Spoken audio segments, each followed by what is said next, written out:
یہ لوگ کون ہیں، انہیں یہ عذاب کیوں دیا جا رہا ہے؟ تو جبریل نے کہا کہ یا رسول اللہ، یہ سر اس لیے بنائے گئے تھے کہ خدا کے سامنے جھکے، تو لہذا یہ لوگ خدا کے سامنے اپنے سروں کو نہیں جھکاتے تھے، نماز میں کوتاہی کیا کرتے تھے، تو لہذا ان کے لیے یہ سزا مقرر ہے، ان کے لیے یہ سزا مقرر ہے۔ اور اس کے بعد دوسرے آدمی کو دیکھیں کہ ایک آدمی ہے جہنم کے کانٹے پتھرے جو بھی ہے گھاس وہ سب کھا رہا ہے، لے رہا ہے کھا رہا ہے، لے رہا ہے کھا رہا ہے، لے رہا ہے کھا رہا ہے۔ تو سرکار پوچھے کہ یہ کون ہے، اس کا حال ایسا جو ہے نا کیوں ہے، یہ جو ہے نا ایسا کیوں، اس کو اتنی سزا کیوں دی جا رہی ہے؟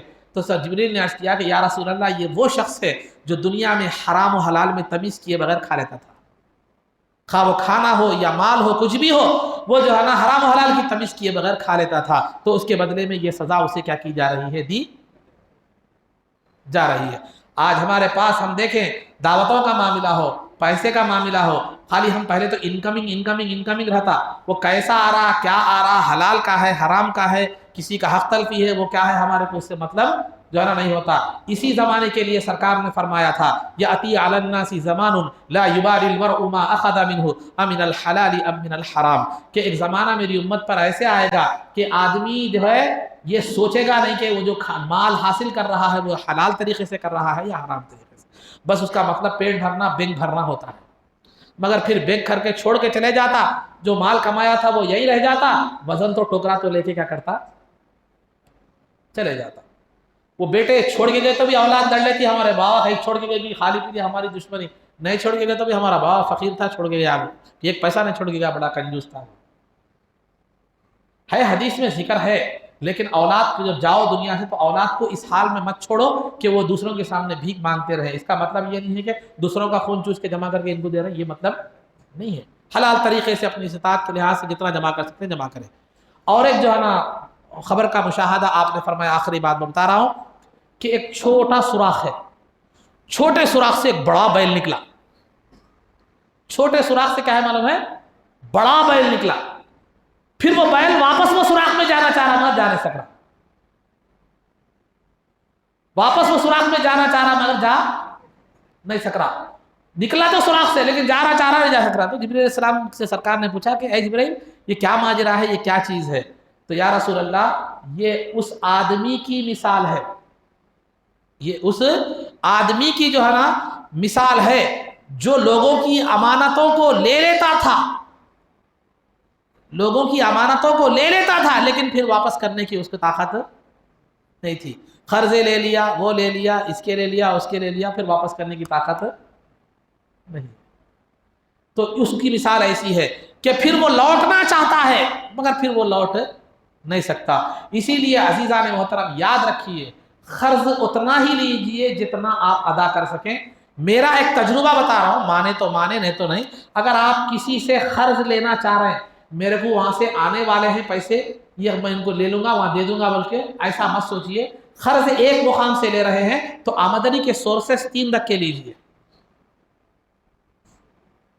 یہاں سے آنا ہے، یہاں سے آنا ہے، 3 جگہ سے قرض آپ کو پیسے آنا ہے، اس بھروسے پہ کیا کیجئے، آپ ضرورت رہے تو لیجئے۔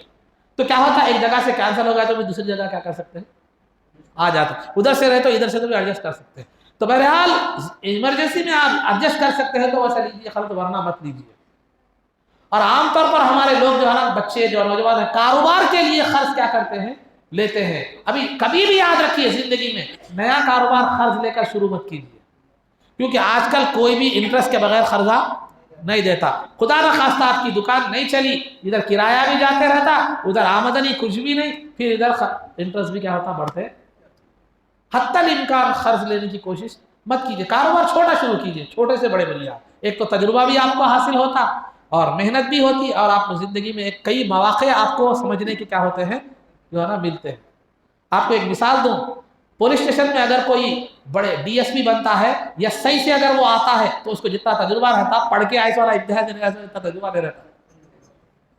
ایک دنیا کی مثال میں آپ کو دے رہا ہوں، سمجھے، کیونکہ وہ آدمی شروع سے دیکھا ہوا رہتا ہے کہ پبلک کا کیا رجحان ہے، کیسا ہے کیا نہیں۔ ایک پڑھا لکھا ہوا بیچارہ ایگزام دیتا، آ کے ڈی ایس پی بن جاتا، بڑے عہدے پہ آ جاتا، اس کو دنیا نہیں معلوم ہے کہ علم میں وہ ماہر رہتا، قانون جانتا ہے، لیکن یہ جو قانون بھی جانتا ہے لوگوں کو بھی ڈیل کرنے کا جانتا ہے۔ تو شروع سے آپ تجارت کریں گے تو جب ایک مقام پر پہنچیں گے تو آپ کو تجارت کا ہر پہلو کیا ہوگا، آپ کو معلوم ہوگا لوگوں کی سمجھ بھی آپ کو حاصل ہوگی. ڈائریکٹ آپ کو تجارت کا تجربہ نہیں ہے, 10 لاکھ کا جو ہے نا مال ڈال کے 15 لاکھ کا وہ بھی قرض لے کر ڈال دیے, ختم, دکان بند کر کے بیٹھ گئے 1 مہینے میں, زوردار انداز میں جو ہے نا بلا کے اوپننگ کر لی, اس کے بعد دیکھے تو پھر دکانیں بند ہے. تو ایسا نہیں ہونا, سمجھے. تو خلاصہ گفتگو یہ ہے. تو یہ خبر کا عالم کا مشاہدہ کرنے کے بعد جب سرکار دو عالم صلی اللہ علیہ وسلم آگے بڑھے تو آواز آئی السلام علیکہ یا اول, سلامتی ہو آپ پر اے مخلوق میں سب سے پہلی ذات. السلام علیکہ یا حاشر, سلامتی ہو آپ پر جو انبیاء میں سب کے بعد تشریف لائے. اور السلام علیکہ یا حاشر, کہ اب سلامتی ہو آپ پر اے وہ ذات جو حشر میں سب سے پہلے اٹھائی جانے والی ہے. تو سرکار نے پوچھا یہ کس کی آواز ہے جبرائیل؟ تو جبرائیل علیہ السلام نے عرض کیا کہ یا رسول اللہ یہ عیسیٰ علیہ السلام, موسیٰ علیہ السلام اور ابراہیم علیہ السلام کی آواز ہے. اس کے بعد سرکار تشریف لے گئے بیت المقدس کو. بیت المقدس میں وہ سواری کو باندھا, آپ نے سواری کو باندھا. اگر نیند کا اگر خواب کا سفر آتا تو سواری کو باندھنے کی ضرورت بھی نہیں تھی. تو سواری کو باندھنا یہ بتا رہا تھا کہ یہ سفر بھی کیا ہے, جسمانی ہے, پہلے والوں کا رد. تو بہرحال اس کے بعد نماز کی امامت فرمائی. وہ تفصیلی واقعات آپ علماء سے سنتے رہتے. اب یہاں سے میں بتا رہا ہوں کہ مسجد حرام سے مسجد اقصیٰ تک کا سفر کیوں کیا گیا. ایک کامن بات جو آپ سنتے ہیں علماء نے بیان فرمائی ہے وہ یہ ہے کہ جب یہ مسجد اقصیٰ کا سفر اس لیے کرایا گیا تاکہ وہ زمین والوں کے لیے معراج کی دلیل بن جائے.